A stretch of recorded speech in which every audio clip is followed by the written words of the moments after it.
Where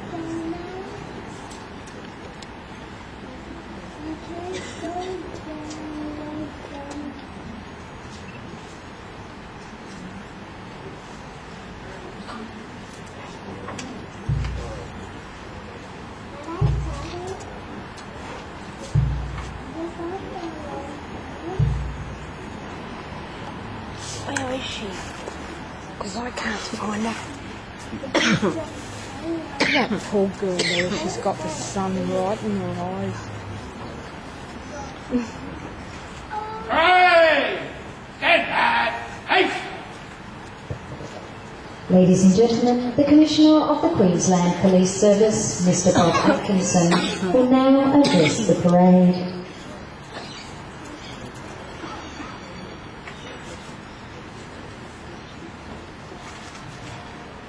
Thank you. Well, good evening everyone. What a wonderful day. On a great occasion.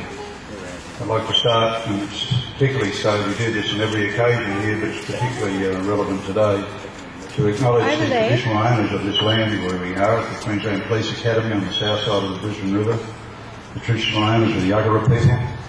I acknowledge them, I acknowledge their ancestors, any elders who are here today, and in particular the 6 Justice Entry Program officers who are graduating amongst the 113 officers before you. I also acknowledge our Minister, the Minister for Police, Corrective Services and Emergency Services, the Honourable Neil Roberts. And I acknowledge as well all members of the Senior Executive of the Queensland Police Service who are here. We have, of course, our deputies, in the sense that we have Deputy Commissioner Ross Barnett, Deputy Chief Executive Paul Brown, and Acting Deputy Commissioner Andy Henderson, and almost all of our senior executives are here as well in terms of assistant commissioners and directors. We're particularly honoured here today with the presence of a number of people who have been good enough to give up their time. As well today we have the Chief Police Officer for the Australian Capital Territory, Roman Podlovic here, and Roman, welcome, it's great to have you here as well. And I also acknowledge a number of other people. We have great rapport here in Queensland with the Australian Defence Forces and wonderful support from them.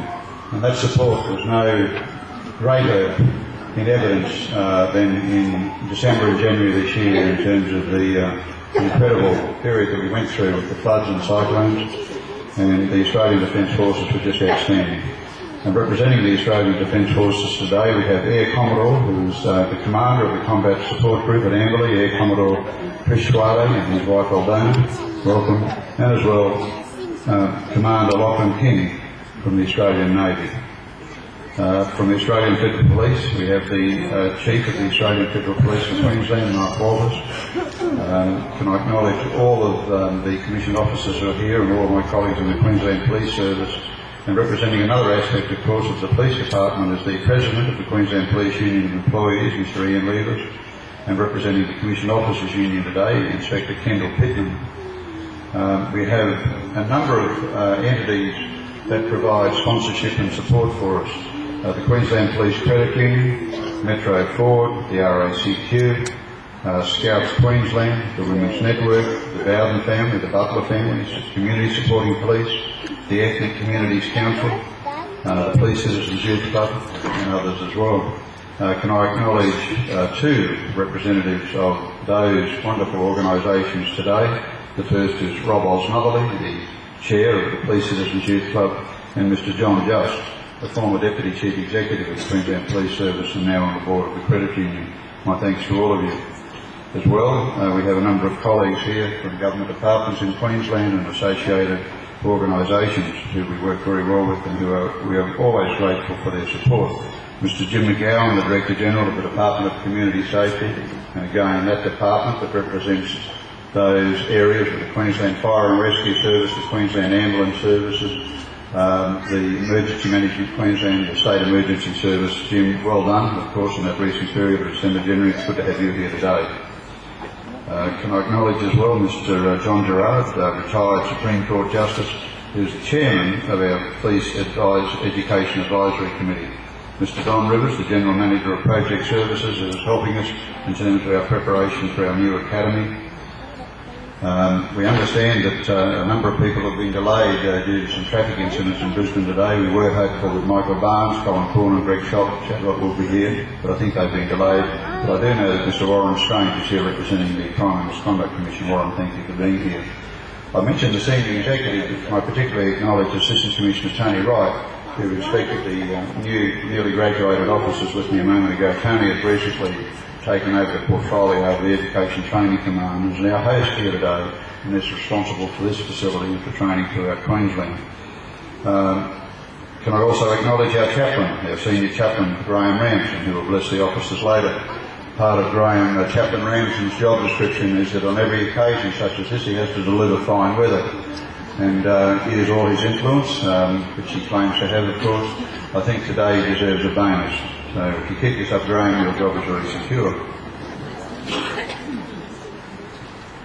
Most importantly, though, of course, today, and the most important people here are the 113 officers before you and their family and friends.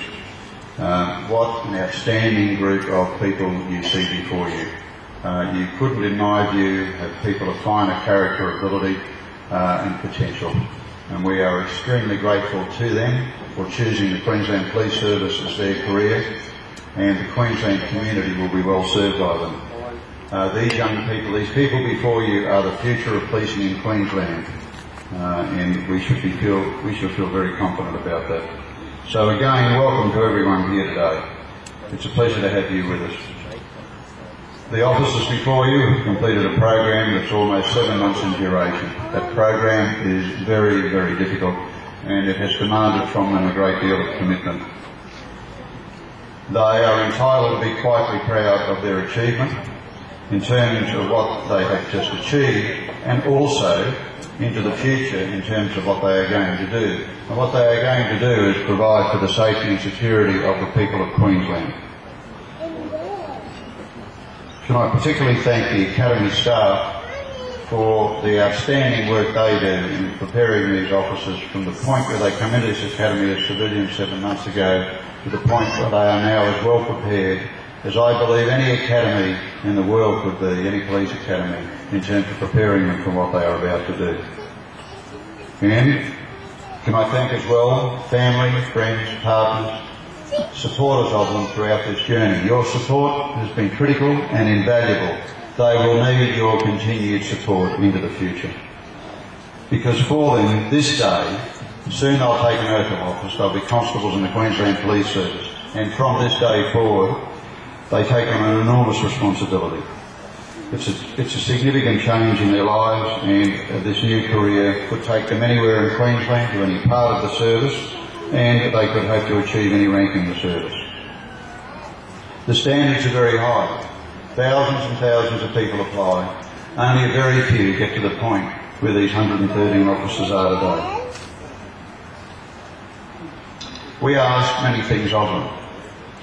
That goes with the job, it goes with the territory. Some of those things are these: that we ask that all 113 of you always honour your oath of office and the statement of ethics that will soon be adopted on your behalf by Constable Matthew Holder. We ask that at all times, that's 24 hours a day, 7 days a week, 365 days a year, that you always be professional and represent us proudly. We ask as well that you treat the public as you would want members of your own family to be treated by other police officers. We ask that you place a high value on